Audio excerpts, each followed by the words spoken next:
The VapePassion Show, episode 22.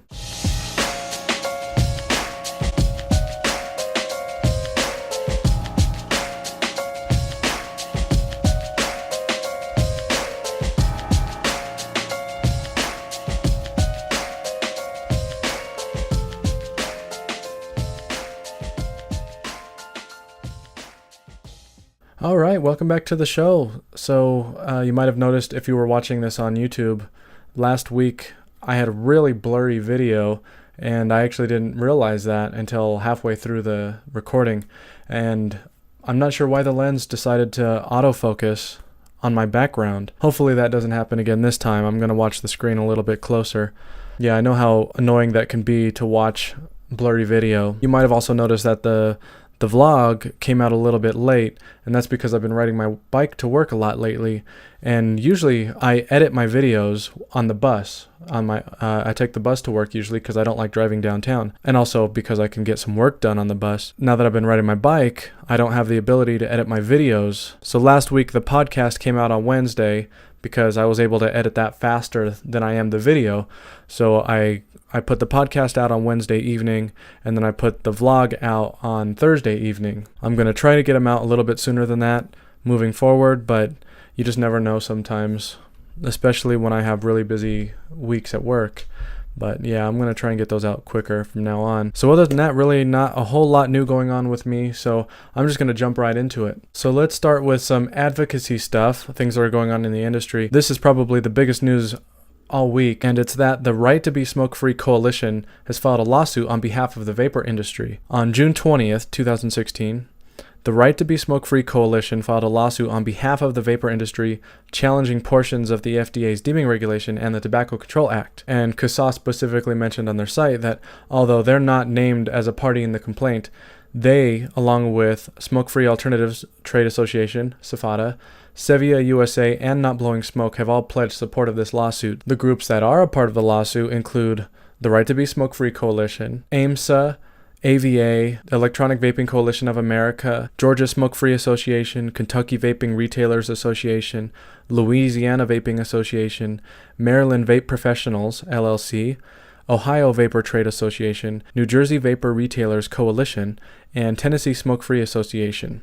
So 11 people in this lawsuit suing the FDA. And here are the things that they're suing the FDA for. There are 8 counts. They are, number 1, violation of the Administrative Procedure Act, or the APA, on the grandfather date. Number 2, violation of APA's pre-market authorization process. Number 3, violation of due process and equal protection clauses.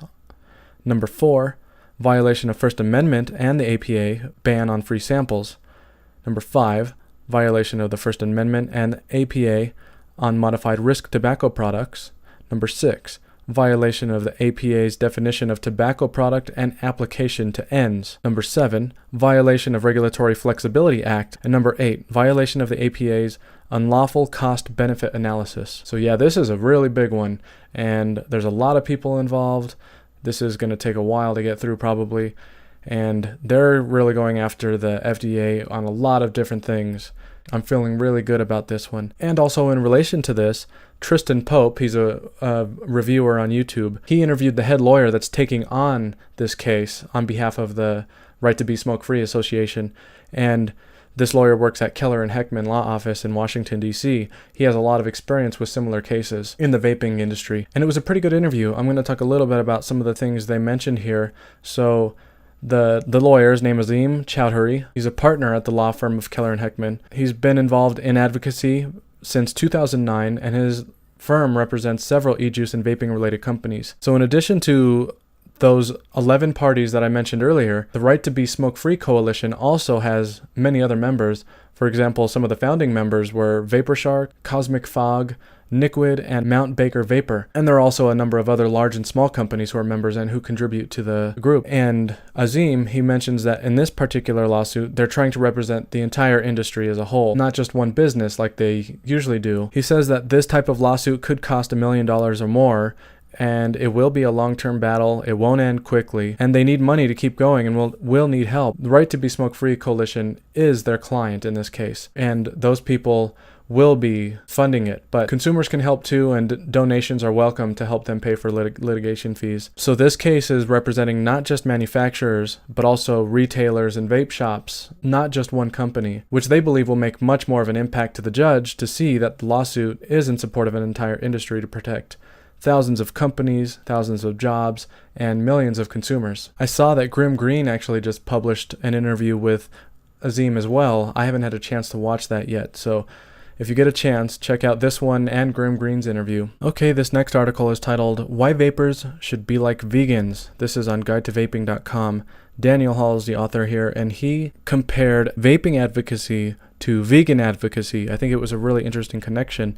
And he starts out by saying that this was actually a topic of discussion between his friends over the weekend, one of which was a vegan, and is no way meant to be offensive to anyone. The first point he makes here is about how vegans talk about being vegan to anyone who will listen. That stereotypical joke being, how do you know someone is vegan? Don't worry, they'll tell you. So while that might not necessarily be true, vapors would be advised to take a page out of that book. Daniel says here that your job as a vapor is to help educate people whenever and wherever you can. Not in a way that's seen as being a jerk, but if you tell people the story of how vaping helped you get away from cigarettes, they'll listen. You can let people know about the deeming regulations and why they are nonsensical. You can tell people why the American view of vaping needs to change to one of harm reduction rather than abstinence. And you can let people know that the reason we are under so much scrutiny is because corporations and governments are losing money. Another point here he makes is that vegans are convicted in their beliefs. Vegans believe that the choice they made is the right one for them, and obviously we, as vapors, feel the same way. So we need to be knowledgeable about the devices we use and make sure that we can rebut any of the common misconceptions. If you know the answer to a question, you'll have a much easier time convincing other people that your point of view is valid. You'll never hear a vegan say that they think they are better off for not eating meat. They'll tell you that they know they are better off, and they'll list reasons why. So me being a former vegan, this makes complete sense to me. I was vegan for 2.5 years. I know what it was like to have people constantly asking me why I was vegan, and I had to really educate myself on that. And if anyone questioned my beliefs, I could easily give them reasons why. I still could. I have a different viewpoint these days on veganism, but that's besides the point. I do think that people in the vaping community really could learn a lot from vegan advocacy. That's not to say you have to go crazy like PETA, but just to feel so strongly about it that you're willing to tell anyone who's interested what it's all about. All right, and now one more bit of positive advocacy news. Vape Magazine, or vapenewsmagazine.com, they have a print magazine that you'll see in popular places like Barnes & Nobles. They're a huge magazine. For their August issue, they're donating 5% of all advertising to the coalition formed by SFATA, CASA, NBS, AIMSA, and the AVA. In addition to that, they're currently planning a special regulatory issue for September. So I took a look at their media kit rate card, and their most expensive spot is a 3-page centerfold, which costs $12,000, and a standard full page cost $3,100. I went through the magazine already, and I counted more than 30 full-page ads in there, so with the centerfold and the 30 full-page ads, that's at least $105,000. 5% of that would be $5,250, so that's a decent chunk of change, and that doesn't count all of the other ads. It's probably much more than $5,000. So that's pretty good. And Vape Magazine, they also mentioned that they're going to continue business as usual, even with everything going on, but they'll have an increased focus on advocacy. So it's a really good magazine doing good things for the industry. All right, so now let's talk about some products. I came across this one on vapingunderground.com. I've already seen some people talking about it in other places too online.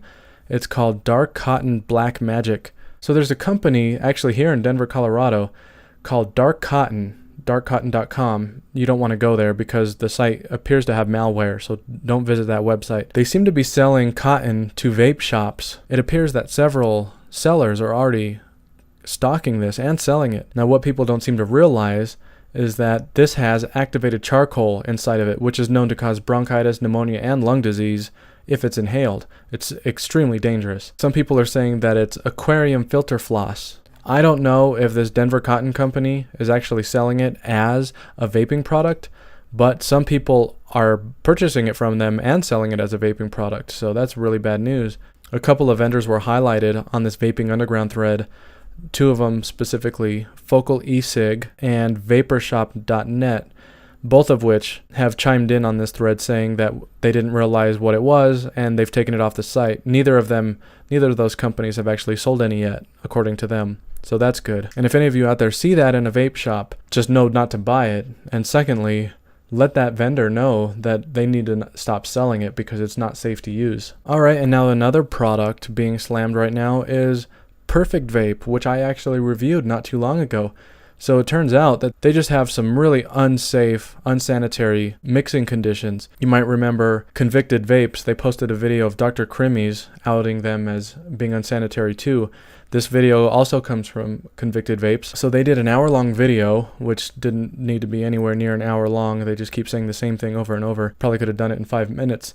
But anyway, they show some pictures, walkthrough through the Perfect Vapes mixing areas. It turns out that it's like in a back of a grocery store, like a grocery warehouse. There's just stuff laying around all over the place. The ceiling is like falling down.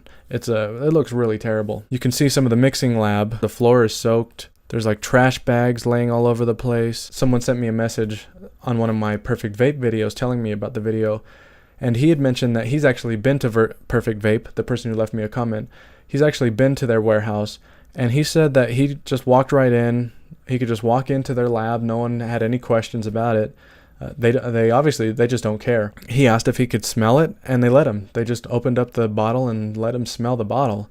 So definitely not sanitary conditions there, which is really unfortunate because Perfect Vape was like one of my favorite e-juices that I've tried recently, and they were really affordable. But yeah, I just wanted to let you all know that you shouldn't buy Perfect Vape e-juice. Something funny that I thought about these guys though, the guys that were in this video, they and people in the comments of this video, they're saying that we don't need regulations because we are a self-regulating industry, and that this video is an example of that self-regulation. So I think that's way off and completely ridiculous. It is true that some people in the vape industry have done a decent job of self-regulating, but many haven't. And Perfect Vape is a really good example of this. So what does this video do? It reaches hardcore vape enthusiasts and nobody else. It certainly doesn't reach the millions of vapors around the world. It only reaches a tiny fraction of the vape community as a whole. It's good that these guys are trying to help the community by outing really terrible companies like Perfect Vape and Dr. Crimmy's, but it's really not going to stop more companies from doing stuff like this, and it might not even stop Perfect Vape from continuing to do what they're doing. I'm not saying that I'm for FDA regulations the way it's being handled right now, because the way it's being handled is totally overboard. But I do think it would be good for regulations to be put in place to make sure e-juice businesses have the same standards or better than the food industry. It would be good to have inspectors looking at an e-juice manufacturer's mixing room before they even open up shop, and it would be good to have random inspections on e-juice facilities as well. That's all I mean. I think it's fine that Convicted Vapes is letting the world know what's happening, but look at how many views this video has. 3,398 views. To say that vapors are the regulators is admirable, but it's completely ridiculous. Still though, it's really good that these guys are telling the world about terrible companies like this. Because at this point, who else is going to do it? Until the FDA finally starts to incorporate some of this into their regulations, we really do have to rely on the vape community to spread the word about companies like this. Okay, so now I want to talk a little bit about A Billion Lives. So Vaping360.com, they were there for the European premiere at the Global Forum on Nicotine, and they've shared some of their thoughts. So they say it was a full 27 minutes before electronic cigarettes were even mentioned. The first image that they saw stated matter-of-factly a startling claim that inspired the movie, and that's, "This century, 1 billion people are projected to die from smoking." Biebert goes on to emphasize exactly how serious tobacco's toll is. And while 27 minutes seems long, the extended introduction makes the scale of the problem very clear. Then in the second part of the documentary, the focus switched to e-cigarettes and their potential to act as a gateway out of smoking, and that it's a popular, consumer-led alternative that could save 1 billion lives this century. Later in the movie, he starts to dig into why so many people are starting to strangle vaping, and this author, he says that the answer is as depressing as it is predictable, and that's money. Biebert doesn't shy away from criticizing the tobacco industry, but it becomes clear that the tobacco industry is far from the biggest villain, and that's that the pharmaceutical companies have been doing very nicely on sales of nicotine replacement products. He also mentions that most disturbing of all is the revelation that tobacco control groups themselves have a lot to lose if smokers switch to vaping. Aaron Biebert informs us that tobacco control is far from a handful of dedicated activists scraping by on public donations. It's a $15 billion industry that gives a lot of people very comfortable salaries. Vaping 360's review says that Aaron Biebert is a master of tone and atmosphere, and his artful filming managed to capture the energy and optimism of the vaping community without resorting to cliches. He goes on to say that the sheer breadth of people Biebert interviewed is one of the film's most impressive aspects. And this film isn't just about electronic cigarettes or vaping. At heart, this is a film about corruption. The author of this article, Fergus Mason, he did a really good job of explaining just the kind of feelings you'll get from a documentary like this, and I'm really excited to see it. Okay, so now I want to talk about this forum thread I saw on ecigaretteforum.com. It's titled FTC First to Act. The author of this post said, "Do not forget about the FTC. The FTC already has laws that prohibit tobacco advertising, and when the FDA officially declares e-cigarettes to be tobacco products on August 8th, all of those laws will be applied to e-cigarettes. And whereas the FDA sends warning letters, the FTC issues fines, big ones." Now, I work in the internet marketing industry, and I am very aware of FTC fines for advertising claims. You have to be really careful about that, and the FTC, they do not joke around. They fine very heavily. Just last month, they sued a company called Lunata for $40 million. Lunata sells a product specially made to help women 40 and over lose weight through balancing their hormones, and the FTC sued Lunata for their product, Amberen, for misleading claims. One of the places that Amberen was marketed was through various websites, including a website called carolsblog.com. According to the lawsuit, the blog appeared to be a personal account of a woman experiencing menopause, and it was written in the first person and featured Carol's name and photo. But there was no disclosure on the site that Carol was being paid to promote Amberen on the blog. The FTC claims that Lunata failed to disclose or disclose adequately that some consumer endorsers had paid relationships with Lunata or were compensated in connection with their endorsement. So if you've ever wondered why reviewers start out their videos with things like, "This product was given to me for the purpose of review," that's why. Because you have to cover your ass. The FTC also has rules about affiliate links. If you have an affiliate link on your website, you need to say things like, "My website might contain affiliate links of which I might earn a referral fee," for example. Something like that. You should also disclose that in your product descriptions on your YouTube videos if you're doing reviews. It's hard as a reviewer or a blogger or just a regular person to remember to do that all the time. Even though I'm familiar with these rules, I still sometimes forget, and I hope that never comes back to bite me. But yeah, if you are considering doing reviews, be very careful about that. The FTC has never actually sued a blogger before. They always go after the company providing the products, but it is something to be cautious of. And especially important if you're a vaping company sending out products for review. Make sure that you tell the reviewers to disclose that relationship in their review, because if the FTC comes after you, that just might be enough to put you out of business. Okay, this next one is another article on Vaping 360. It's titled, "Will Corruption Kill Vaping in Indiana?" This is pretty big news in Indiana right now. There's a law that's going to take effect on July 1st. That's pretty much going to destroy the e-juice industry in Indiana. This law was passed last year, titled HB 1432, and it was amended earlier this year. It requires any e-liquid maker who wants to sell products in Indiana to be certified as compliant with a series of complex requirements by a security firm. And what's interesting is that there are no such requirements for drug companies or food manufacturers, which often do have issues with allowing dangerous products to go on the market. So any e-juice company not certified by June 30th is out of luck, because there's no path to approval by the state Alcohol and Tobacco Commission after that date. And there's only one security company in the entire country. Their name is Mulhops of Lafayette, Indiana. They are the only company who meets the guidelines to supply services and certify e-liquid manufacturers. And they've only accepted business with 6 juice makers. And people have discovered that that company also has financial connections to the people who lobbied for the law to begin with. Political columnist in the Indianapolis Star, Matthew Tully, he wrote about the corruption in the Indiana legislature 2 years before this bill was introduced. And what Tully found was that there are a lot of backroom deals happening in the government, both Democrat and Republican, and that these dirty dealings were common, accepted, and casual. Vaping 360 points out that vapors have been fighting back, and there are now 2 separate lawsuits that have been filed, one in the state court and one federal, that federal one being the lawsuit from Right to Be Smoke-Free Coalition. And it looks pretty bad right now for Indiana, because unless this law is thrown out by one of the judges providing over these lawsuits, a lot of small businesses are going to fail or will fold. How does something like this happen? It's so blatantly corrupt, and it's like the government in Indiana just doesn't care. I'm totally blown away by this. It's so disgusting what some politicians will do for money. So let's get into the tips and tricks section of the show. The first subject I want to talk about is Mooch's battery list. So he has a list, if you don't already know, on ecigaretteforum.com. He shows all of his battery ratings from all of his own tests. He just announced an update that the list now contains over 100 batteries tested. So a huge list to check which batteries you should be using in whatever device you want to be using. The best rated batteries, if you need high amperage, or if you just want a long-lasting battery with large milliamp hour ratings. That list has everything you need, so go check that out. And then someone on Reddit posted his storage solution for DIY flavorings, concentrates. So he's been mixing for about 3 months, and he has a pretty large collection of concentrates now, so he wanted to share his solution for storing flavorings.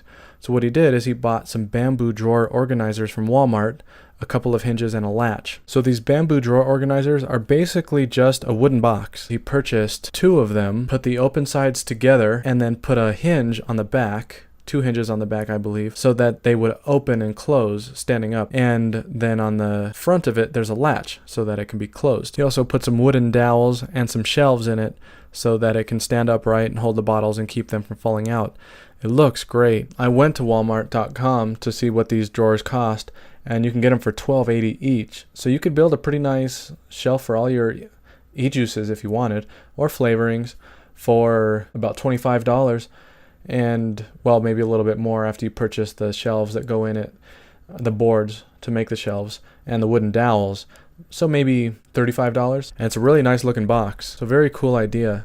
And maybe it'll inspire an even better idea from some of you out there. Okay, and then I came across this article from Chiba Stiba on DIY e-juice on the subreddit. He posted an article about how to troubleshoot harsh juice. He outlined some of the tips and techniques that he's found for determining where harsh throat hit is coming from and how to avoid it. So the number 1 tip here is check your nicotine.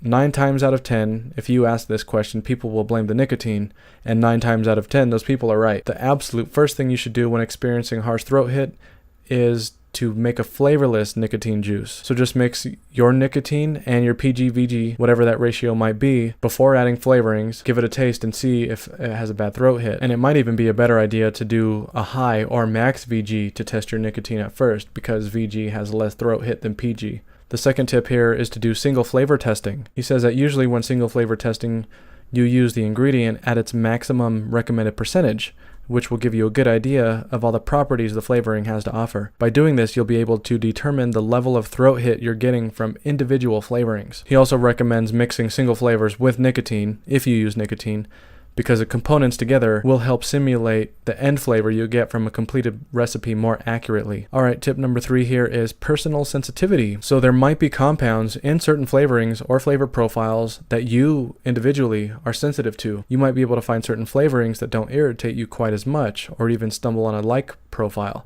For example, apricot instead of peach, although it's not always as easy as that.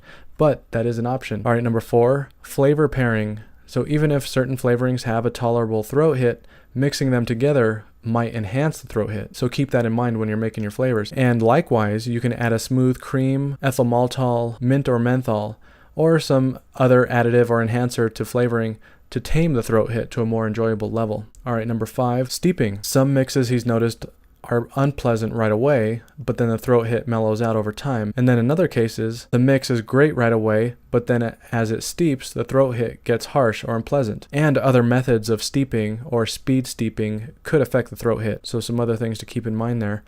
And then lastly, number 6, your bases. He says that this is more so for PG than it is for VG, since there are a lot more people who are sensitive to PG. But if you are getting a harsh throat hit out of your bass, you can try out a different ratio. You should also test your bases alone. And there was also a really good comment and later on in this thread from True Key. He says, reverse question, what do you do when you want more throat hit but don't necessarily want to load on nick? There are a couple of good recommendations here. One is that Vapors Tech sells a throat hit nick. I've never heard of that. And there's a flavoring or additive made by Flavor Art called Flash that's supposed to mimic the throat hit you might get from nicotine. So if you have an e-juice where you're not getting a satisfying enough throat hit and you don't want to add more nicotine, consider that. And then I came across just an interesting article on Reddit. It's titled Unpopular Opinion. This person says that this thread is for him to voice his unpopular opinion on vape gear. So I just want to go through some of the things that he said, as well as some of the things other people have said throughout the thread. So these are all unpopular opinions. I really don't like the Geek Vape Griffin. I don't think the RX200 is a very good mod. I don't enjoy the Cleto at all. Both coils spit like crazy and has too much airflow. Mechs aren't dangerous. The Noisy Cricket is one of the most irresponsible products on the market. The vape community can be very hypocritical about not judging people for how they want to vape. People who are completely okay with underage vaping are the worst. I'm not a fan of Claptons or fancy coils. Kinger products aren't bad and oftentimes more reliable than other brands. I think vape shops are terrible. Temperature control is neat, but meaningless. I think the Tsunami is one of the most flavorful RDAs I've ever built on. The Crown is far from the best sub-tank on the market. The RX200 is an extremely low quality mod. 6 to 12 milligram juice is only harsh if you're buying low quality budget juice. Hybrid mods aren't dangerous. You can use sub-tanks on a hybrid mod. Canthal sucks compared to Nichrome 80 or stainless. So I thought it was interesting to hear people's opinions on things. I think one of the reasons I wanted to share this was just the fact that we are all so very different, and it's really important that we don't crap on the way people want to vape. There's no reason to judge anyone for the way they vape or why they vape. And when people do, it really just looks bad on all of us. One other unpopular opinion I wanted to talk about here was that someone said, reviewers are in it for the money. They get free loot, most of them got a juice line, some get money from YouTube. I believe that 95% at least of reviewers are corrupted. To say something like that is totally, in my opinion, stupid. Because maybe the top 5 reviewers, like Twisted 420, Grim Green, Rip Trippers, Suck My Mod, I don't know who else. Those are the biggest guys. They might make some money from YouTube, but it's probably not a lot, even with how many followers they have. Because you need to be someone like Jenna Marbles or PewDiePie to actually be making money from YouTube. And the fact that reviewers get free loot, yeah, that's nice, but the amount of time that goes into reviewing a product and editing the videos does not make up the cost of that product. Like I've broken it down before. The amount of time it takes me to review a product and edit the video and get it up on YouTube, get it up on my blog, I probably make less than $5 an hour. That's not worth the cost of that device or whatever I'm reviewing. And it's even worse with cheaper things like e-juice. And most of them have a juice line. I don't know about that. There's not a lot of reviewers that have a juice line. I suppose I'm thinking about it in a way of how many reviewers there actually are on YouTube, and there are probably hundreds of them. Maybe this person is thinking of it more of like just the big guys, maybe the top 10. I don't know. If you think about it as a top 10, then maybe, yeah, that's true. A lot of them do have juice lines. Twisted has a juice line. Mike Vapes has a juice line now. Rip Trippers has a juice line. Does Suck My Mod? Yeah, Suck My Juice. So yeah, some of them do, but what's wrong with them having a juice line? And I think it's fine that they're trying to make some money off of what they love, what their passion is. And then someone shared a picture on Reddit titled First Attempt at Clapton Coils in a Long Time. And I just thought this one was really funny because I did my first attempt at Clapton Coils too this week, and my coil came out looking just like this picture. It was a disaster. Clapton coils are really hard to make. I knew they were kind of hard, but I didn't know they were that hard. So if you're listening to the podcast, I'll describe this picture for you. It's pretty much 2 strands of wire. He was trying to make a fused Clapton, it looks like, and then a thin wire on top of it. So you can see some pretty big gaps at the beginning, and then it just turns into a big mess. Just a ball of wire at the end. And yeah, that's close to what mine look like. I'll probably try it again, but I don't know how soon. I'm probably going to give it some time before I give that another try. I think my problem is that I have a DeWalt drill, which is a really high quality drill. It doesn't go slow. Like, I can just push the button very, very incrementally, very slowly. As soon as you get it to the point where it wants to move, it just takes off as fast as the drill can go.